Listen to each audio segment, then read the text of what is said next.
David, you wrote a very important piece on your Substack that I'll put the link in the description of this video, in which you're talking about how to end the war in Gaza and restore peace to the Middle East, which is so much important when it comes to the conflict in that region. You propose a peace plan for this conflict. And before going to that, as you wrote this article, on your Substack, you start with giving some background about this conflict.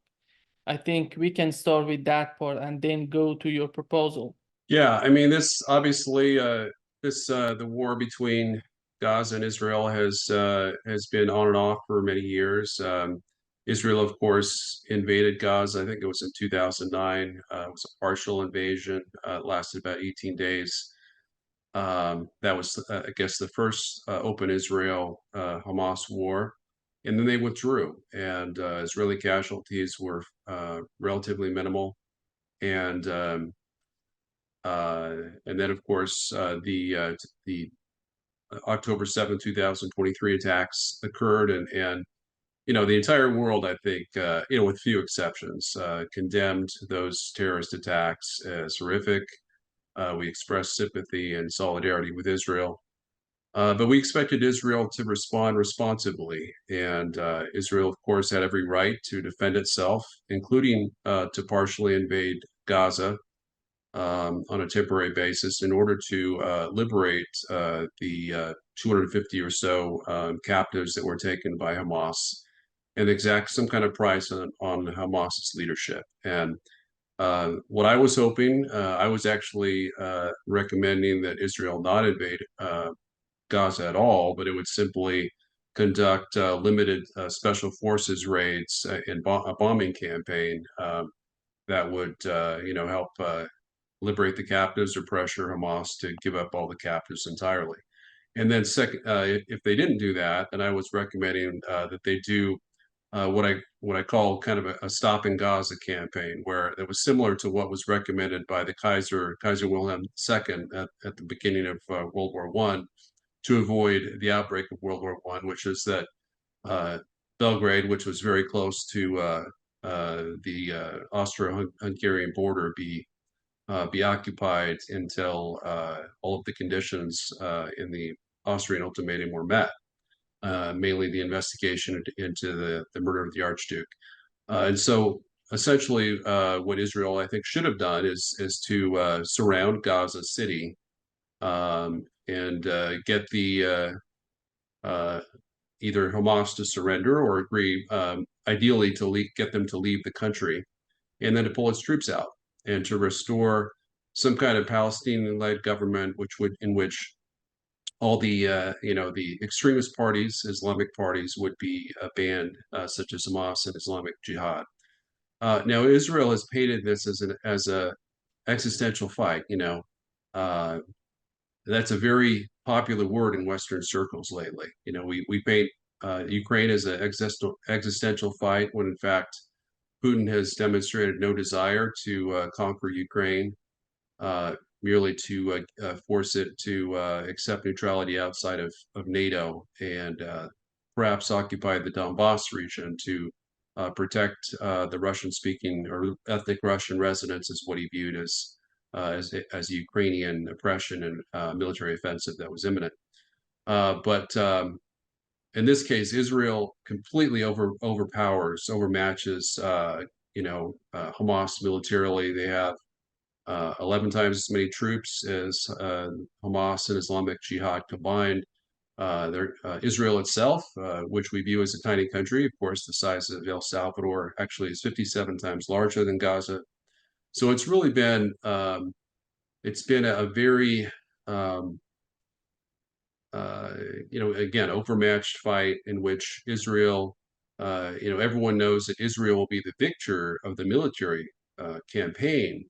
However, in order for Israel to achieve a permanent victory, it needs to, the real existential threat to Israel emanates not from Hamas, but from Iran. And of course, Hamas is an Iranian proxy. But I think Israel is not, and the U.S. are not taking sufficient care in trying to ensure that the war doesn't escalate to a full-scale regional interstate war with Iran, which could very possibly escalate to the nuclear level, because Iran, according to all the sources that I believe are accurate, is likely already a nuclear power. It likely possesses a limited force of nuclear missiles, long-range nuclear missiles, including IRBMs, perhaps even one or two ICBMs, and super EMP weapons, which could threaten the destruction of the United States homeland itself. So, when we're dealing with nuclear great powers, it's very important that we try to pursue a policy of peaceful coexistence, such as Russia and China and Iran and North Korea. And that means we can't get our way. We can't bully our enemies into, speaking from a U.S. standpoint, we can't bully our enemies into doing what we want them to do. We have to there has to be some give and take. We make concessions, the other side makes concessions. That's the way Reagan won the Cold War, not by fighting the Soviet Union militarily, but by refusing the calls to fight the Soviet Union militarily, and to negotiate a peaceful end to the Cold War. And that's what I propose doing in the case of Russia. And to a limited extent, we could perhaps also accomplish that with Iran. And I think there's two pieces of how we can do that. One is my proposed peace plan ending the war in Gaza, but also withdrawing U.S. forces from Iraq, Syria, and Jordan, if for no any other reason than to prevent Iranian proxies from using them as target practice and getting our brave soldiers killed and wounded. When it comes to this conflict, you said that Iran is behind these groups. Is there any understanding in the Biden administration or the administrations before that they need a permanent peace in the Middle East? Because without understanding this point, you cannot go after any type of solution for that. Well, I think they do understand that, but the Biden administration is a little bit bipolar. It's very conflicted. On one hand, it supports a two-state solution or a three-state solution, perhaps, with regards to the West Bank and Gaza either being one unified Palestinian state or two separate independent states, free of Israeli control. But on the other hand, it has basically given a blank check to Israel to continue its military campaign uninhibited, because it's only we don't even know, of course, if Israel would adhere to a peace plan like this, or whatever Biden is able to get them to agree to, because Israel really likes to operate in an unconstrained way, and I think their objectives with regards to Gaza are very near unlimited. I think that they are attempting to make living conditions in Gaza so miserable that the Gazans are, feel forced to flee the country for their safety and well-being, and essentially enable Israel to engage in a soft annexation of Gaza. But the Biden administration, on one hand, they have their liberal base is kind of they're losing a lot of support. Liberals are calling Biden Genocide Joe. I wouldn't go so far to say that Israel is committing genocide, but certainly, and I don't think they're deliberately killing off the Palestinians, although the daily death rate among Palestinian civilians has been 9.4 times on average higher than the Ukrainian civilians that have died in its war with Russia. So clearly there's Israel claims it's doing everything in its power to avoid collateral damage, avoid civilian deaths. Biden is kind of in between. He won't say that they're committing genocide, but he won't really condemn them all that much either, aside from, refusing to support this final offensive that would cut off the southern Gaza from Egypt, and essentially the Gazan civilians surrounded, without any possible escape. But it really is it's very important. During World War II, I think as a World War II historian, the U.S. We deliberately mass murdered millions of Germans and Japanese, both before and after the war, in the case of Germany, and during the war in the case of Japan. And that's something I never want to see repeated. I never want to see us, the U.S., copy the evil methods of our totalitarian adversaries to win wars, because it's completely unnecessary. There's no reason to engage in atrocities and war crimes to win wars. It does nothing to secure the peace. And as I've written, and this is beyond the topic of today, of course, the atomic bombings did not end the war. It was the Soviet declaration of war on Japan that ended the war. But yeah, this is an attempt on my part to essentially achieve Israel's minimum peace terms, minimally acceptable peace terms, because they, as the victorious power and the militarily superior power, we have to acknowledge their concerns, but we also have to stop the killing, and we have to, of Gazan civilians, and we have to ensure their rights are minimally protected. And when it comes to these negotiations, ceasefire negotiations that you wrote about this in your piece, how important are these negotiations to achieve a permanent peace, and how well they were performed in this battle, in this conflict? I think they're very important. I think there's, everyone here in the U.S. has to recognize that the reason that we're having a proxy war with Iran, with casualties and missile exchanges in Iraq, Syria, Jordan, and the Red Sea and Yemen, are because of the Gaza, because the U.S. has refused to threaten a suspension of U.S. military support over Israel's refusal to end the war in Gaza, on realistic terms. Because yes, Israel could crush Gaza. They could crush Hamas. It could take years. Israeli officials have openly admitted the fighting could continue beyond this year into 2025. That's almost a 2-year war. But is that really in Israel's best interest? Because by continuing to fight this war, they continue to escalate or increase the possibility that Iran will be provoked, or some kind of accident will happen in which there's a direct attack between Israel and Iran that could promote an interstate regional war, which again could escalate to the nuclear level. Now, do I really think the chance of nuclear escalation are that high, short of the U.S. bombing or Israel bombing Iran directly?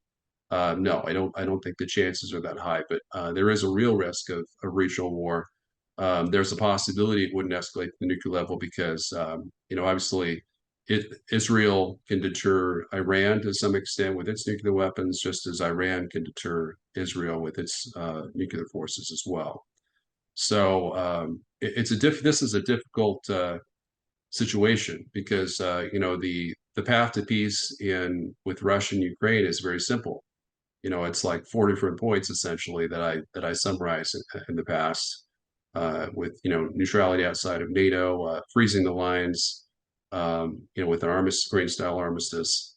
But here it's there's the hatred is so different. Israel essentially refuses the right of Gaza to exist. Hamas refuses the right of Israel to exist. They both want to throw each other into the Mediterranean. Essentially, they want to ethnically cleanse each other into the sea, so that the opposing population would be escaping on small boats. Not necessarily extermination. I don't really believe that most even the Muslim extremists, I don't think their goal is really extermination of the Jews per se. I think they want to forcibly ethnically cleanse Israelis from what they view as Palestinian lands. Obviously, both sides, I think, have legitimate claim to the lands of Israel and Palestine, and so we have to simply restore the peace and restore balance, and have mutually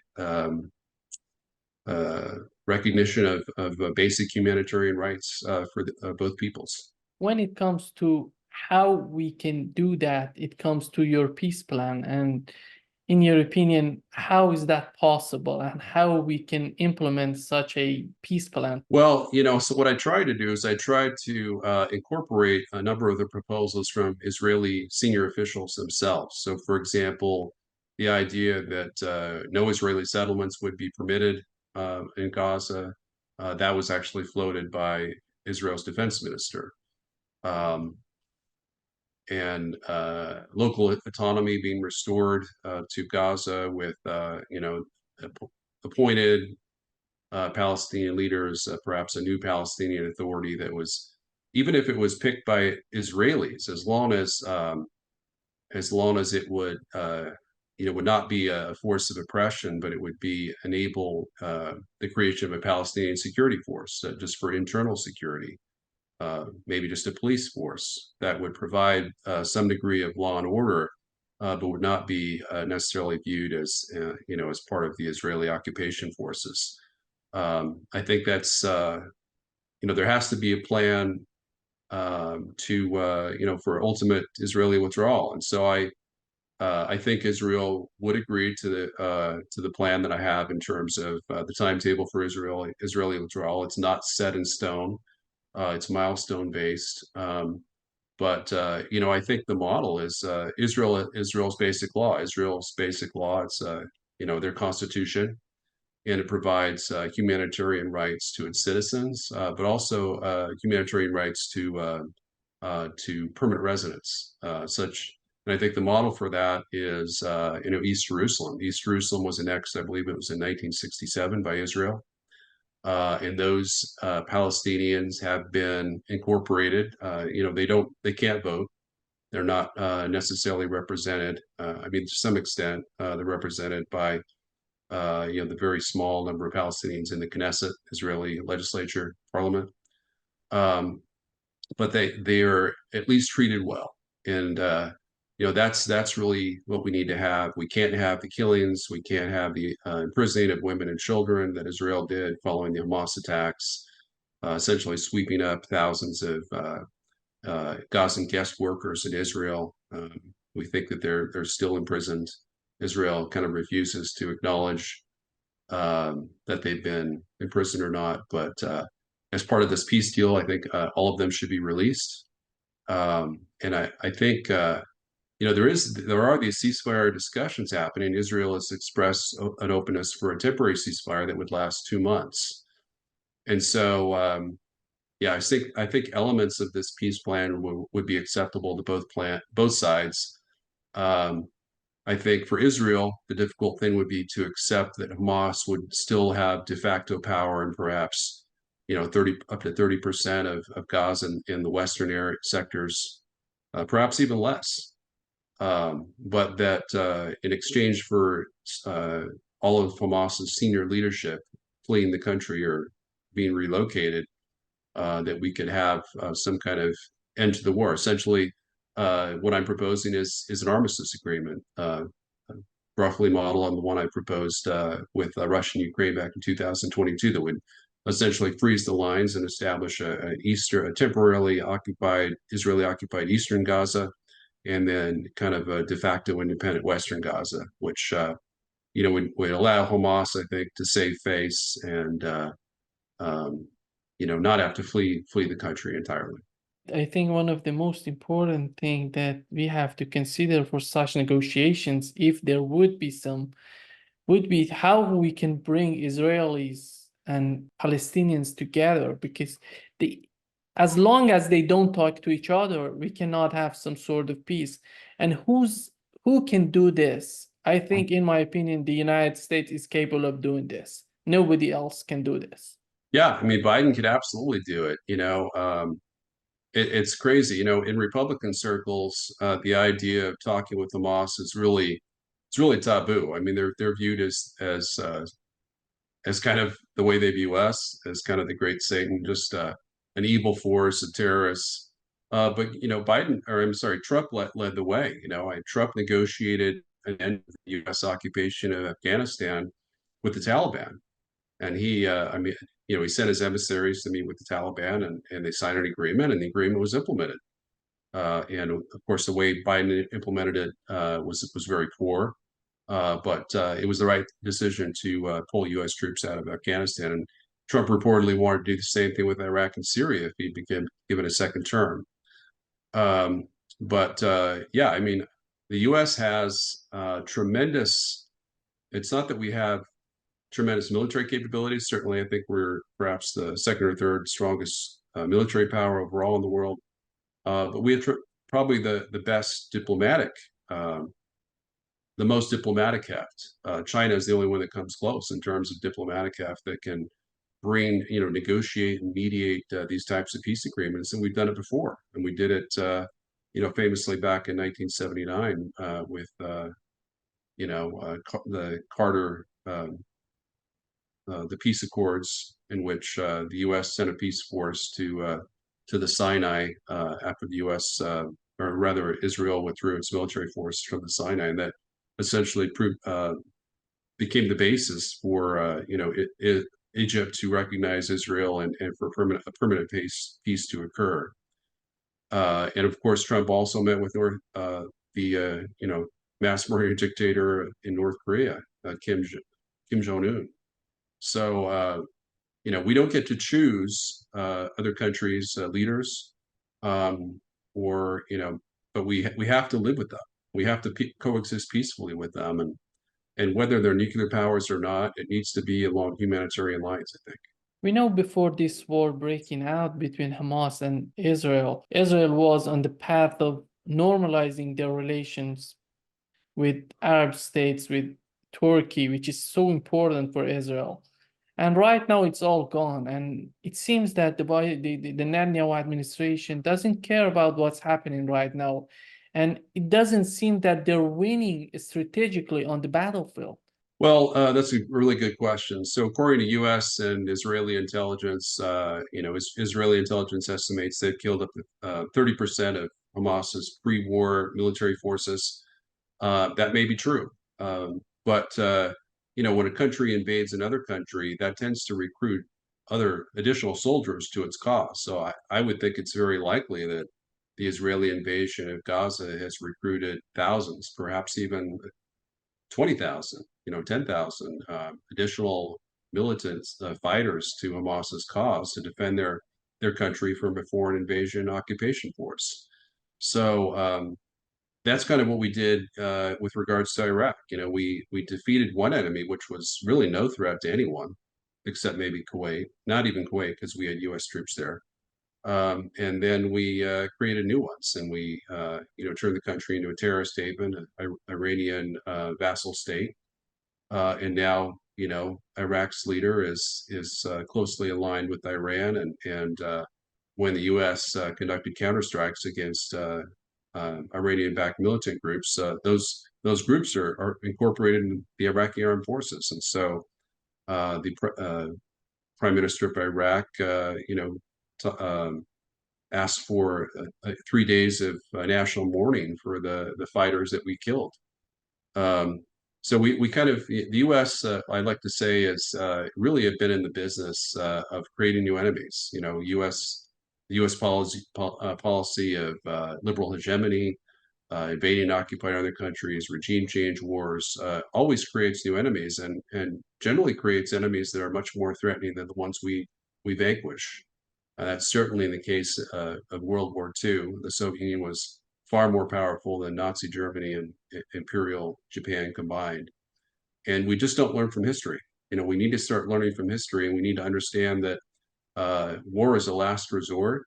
And even wars like World War I and II could have been fairly easily negotiated to prevent the wars from occurring in the first place. When it comes to the presidents of the United States, do you think that this vision of having a permanent solution for Gaza, for the conflict in Israel and Gaza, is it getting stronger in the foreign policy of the United States, or is it getting weaker? Because we know that George W. Bush had a very solid way of suggesting that we have to find a permanent solution. Right now, we don't see such an attitude in the current administration. I don't know if Trump wins, he's going to do that. And it seems that nobody in the future is going to do that. Well, Trump's he's a real different animal from Biden. I mean, Biden is really a warmonger. He's notoriously anti-Russian.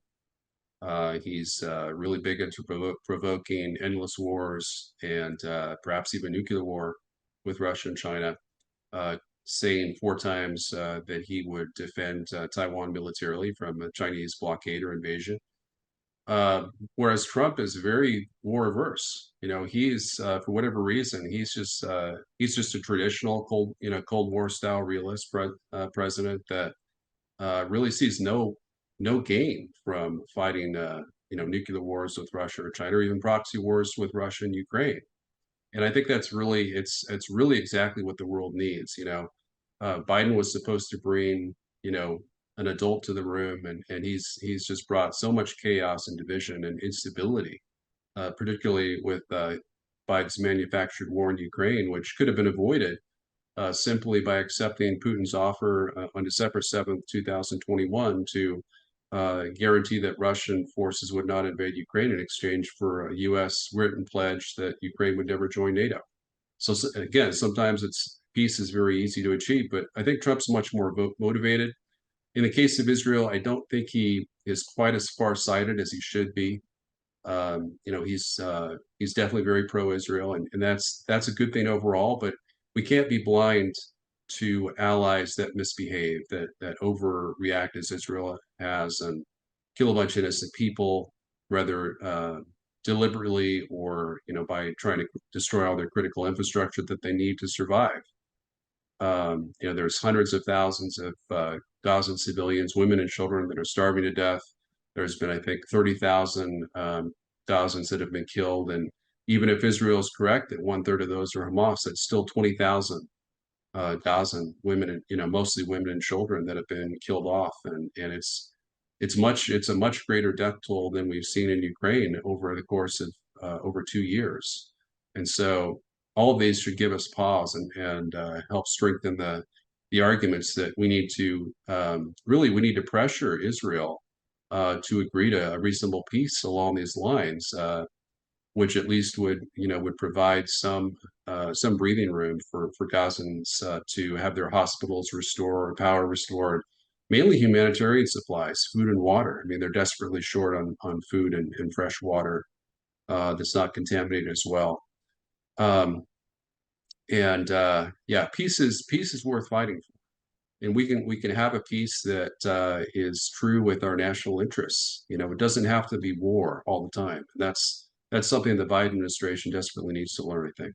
You think that with the Netanyahu administration in office, do you think is that possible, or we need some changes in Israel as well? I think the only way they do it is there's any hope of them doing it is if Biden were to say we're going to suspend all additional Israeli assistance, U.S. assistance to Israel, until you agree to and implement a peace plan that's minimally acceptable to the U.S.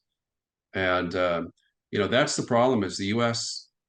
doesn't often will support these kind of wars, proxy wars and whatnot, without actually having its own roadmap for where what the end goal is. In the case of Ukraine, Biden has stated the end goal is a negotiated peace with Russia, but Putin's been offering that for 2 years, and according to Fiona Hill, he offered a full Russian military withdrawal from Ukraine to its pre-war borders, and Biden rejected that. In this case, it's interesting. He like ceasefire is a bad, it's like a bad word. It's a bad idea when it comes to Russia and Ukraine. He supports the killing of hundreds of thousands more Ukrainians for no clear reason. But in the case of Gaza, at least he's trying to procure a ceasefire, and he's trying to procure, I think sincerely, a permanent ceasefire. But he's not pressuring Israel enough to do so. And we can pressure our allies to do the right thing. There's nothing wrong with that. It's very consistent with U.S. national security interests.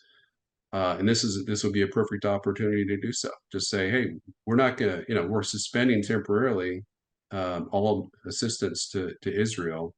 But if you do the right thing and implement the peace plan along these lines, we'll restore it. In the interview of Vladimir Putin with Tucker Carlson, he came to a point that I think is important for this issue that you raised. He says that this difference between BRICS and G7, he says these are two sides of human brain that have to work, despite having the differences, have to work with each other. to make a prosperous future. He talked about compromise and cooperation that they're having between Russia and China. He sees that missing between Russia and the United States, China and the United States. Xi, in his last visit to the United States, was talking about the same thing, compromise and cooperation with the US. How do you see these 2 points, compromise and cooperation, which are so important for the US foreign policy when it comes to Russia, China, right now in the Middle East? Well, are you asking about the Middle East in particular, Yeah, or just in the generally? Middle East and Russia and China as well. Okay. Well, number one, Biden seems to understand with regards to China that it's important to maintain a dialogue. I mean, we should be having annual summits with both the presidents of the Russian Federation, Putin, as well as Xi in China. That's something that we did often I think consistently during the Cold War, and it helped to reduce tensions. Biden, to his credit, that's exactly what he did at the Geneva summit in June 2021, after Russian troops began massing uh, near Ukraine in early April, I think late March and early April of 2021. He called for a summit, and he said all issues are on the table. And I was very hopeful at the time. I thought, oh wow, Biden's he's been a Russophobe for his entire career, but now he's wanting to make peace with Russia, or at least discuss any topics that are of concern, legitimate security interests of concerns of Putin. And the talks really went nowhere. It just kind of deteriorated. But yeah, that's an absolutely important thing to do. And I don't think we should accord the Hamas leader in exile, that level of discussion. But we have to have context. We have to have discussions at a lower level between Israel and Hamas, and they are, Biden actually is mediating, temporary ceasefire talks between the two, and he claims they're close. I doubt that they're close. I think they're probably pretty far apart. But again, there has to be pressure. Now, one thing, in answer to a previous question you made, Netanyahu, I think his popular support is down to like 15%. So if if the election were held today, his party, he would be thrown out of power for sure. But he's very limited because he has such a close margin of control in Israeli Knesset. He's in a coalition government with the far right Israeli parties, and the far right Israeli parties, they're really not willing to compromise at all. They're really the main obstacle. And Netanyahu is hard enough nut to crack in terms of peace agreements as it is, but he's really boxed in right now because if he lets up, if he ends the war, he may have to have elections, but in which he would lose.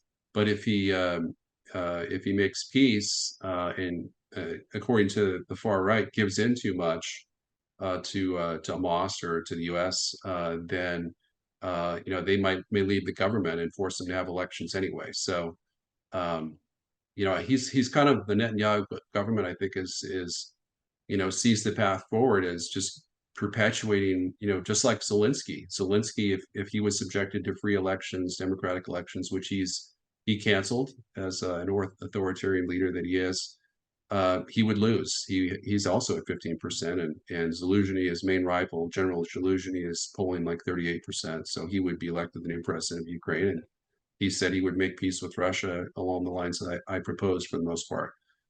So yeah, we have two different wars being waged on the Eurasian supercontinent, in which the leaders of Ukraine and the leaders of Israel they have every reason to continue fighting the war in perpetuity, sorry, as long as they continue to receive this U.S. Blank check of financial and military support. So that's the key. I mean, I think Trump may recognize that's the key. Certainly Republicans do in Congress, that by cutting off aid to Ukraine, they're forced to negotiate peace with Russia. But if we keep throwing good money after bad, then it won't be until the Ukrainian army is decimated and Russia's in the process of overrunning half of Ukraine, that they'll finally want to talk peace with Russia. So yeah, it's a difficult situation. Again, very more difficult even in Israel because Netanyahu has all these pressures that really, he gets to stay in power as long as the war continues. But if the war ends, he may be at political risk of being overthrown. But the longer the war continues, the greater the existential threat to Israel from a regional war with Iran. So really, it's Israel's national interest is peace, is an immediate, permanent ceasefire with Gaza, and then even if the ceasefire entails, we haven't finalized the armistice terms yet, but we're just going to have a permanent ceasefire so we can meet and discuss the terms of the armistice. Even if there's no peace agreement ever signed, but there's an armistice with these types of conditions, where there's kind of a return to normalcy as we saw between North Korea and South Korea at the end of the Korean War. One of the main goals of the Netanyahu administration in the aftermath of October 7th, they were talking about that we are going to destroy Hamas. Do you see Hamas weakening? Do you see Hamas getting stronger? It doesn't seem that Hamas is getting weaker because outside of Gaza, we see people are chanting and supporting Hamas. As this goes on and on, those people who were not part of Hamas are becoming part of Hamas because of these huge suffering that we're seeing in Gaza. But it doesn't seem that the Netanyahu administration considers any of this. Yeah, I think there's tremendous international support for not necessarily for Hamas, but for Gaza, which is led by Hamas, unfortunately. And Turkey, obviously, Turkey has Turkish President Erdogan has really spoken very, very sharply against Netanyahu, comparing him to Hitler in terms of implementing a genocide in the making. He claims, and again, I don't think that's true, but certainly there has been indiscriminate killing on Israel's part that needs to stop. It's a war crime, I think. David, sorry for interrupting you. We had Lula saying the same thing, and go on, please. The president of Brazil said that Netanyahu was a new Hitler. Yeah, yeah, I think that. I mean, that's a new talking point. Again, I don't think it's an apt comparison, but I think that the concerns are legitimate. The humanitarian concerns are very legitimate. They're not being addressed sufficiently. Peace in Gaza, I think, can only come by Biden making a threat. He needs to publicly threaten, not just privately. He needs to publicly threaten that the U.S. will suspend all military and perhaps even financial aid to Israel until it agrees to a permanent ceasefire. And once that's done, the aid will resume. And that's the leverage we have. We have this tremendous diplomatic leverage, but we rarely use it. We employ economic sanctions on our enemies that have very little effect. But if we were to do the same thing with our, and these aren't even economic sanctions. It's just a withholding of aid. We still have free trade with Israel, no matter what. But I really do think it could have an impact, and not only an impact on Netanyahu and Israel's policy, but it would also show the Muslim world that we stand with Israel when they're doing the right thing, when they're defending themselves. When they go after offensively, go after innocent civilians, I would argue mostly indirectly, then we stand with the civilians, and that's the kind of message that Iran and other Islamists throughout the region, and even Turkey and the president of Brazil need to see, to show the world that the U.S. stands for peace. We stand for a just and lasting peace. We don't necessarily stand with our allies no matter what, no matter whether they commit atrocities or war crimes. And that's how the U.S. restores its image of a power that's devoted to peace, as we had during the Cold War. One of the consequences of this conflict in Gaza was this operation in the Red Sea that is going on right now. It sounds crazy how the United States can suffer all of these difficulties because of a missing peace plan on the part of the Biden administration or whoever is the president of the United States for the case of Gaza. Yeah, I mean, it's just, again, the U.S. often acts against its own national security interests. I mean, short of invading Iran, if they didn't have nukes, they have nukes, but if they didn't have nukes and we occupy them, I guess you know, that threat would be degraded. However, as we saw with Iraq, we create new enemies. We recruit more terrorists. The more countries we invade and occupy, the more people in the Middle East we mobilize against us. And so it's kind of a no-win scenario. That's why I opposed the invasion of Iraq from the beginning. I called for a withdrawal from Afghanistan in 2002. The year after we invaded, maybe even earlier than that. We need to withdraw U.S. troops from the region, but primarily from Iraq, Syria, and Jordan. That's the way we prevent these attacks from occurring. I mean, our troops are deployed in small packets in Iraq, Syria, and Jordan in groups of no more than 1,000 troops. When we had a large force, it was much safer. But we simply don't have, Biden hasn't given them the air and missile defenses to defend themselves. And we should never, as a former U.S. Army combat arms officer, we should never be sending our troops into harm's way without sufficient protection, and enabling them to defend themselves. And there's no real purpose, for those troops to remain. Those regimes, Syria's President Assad's not going anywhere. The Iranian proxy government in Iraq's not going anywhere. We're not going to reinvade Iraq.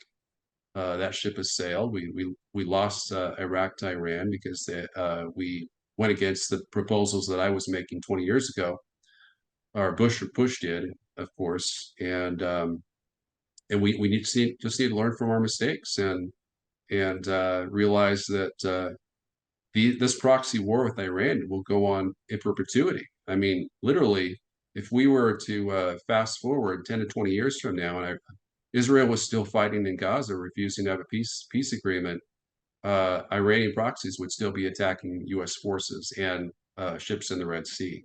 So it's just a matter of putting America first and putting peace first.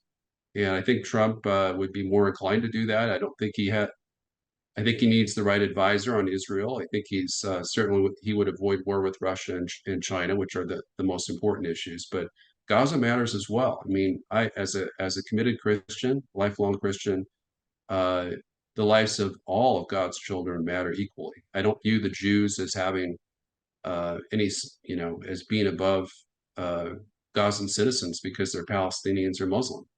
Their lives matter. And I think Biden needs to be very forceful in proclaiming that to the world. And we have Christians in Gaza as well. We do. We have Christians that are suffering and starving to death as well. So you're right, absolutely right. It's not an ethnic issue. It's just a humanitarian issue.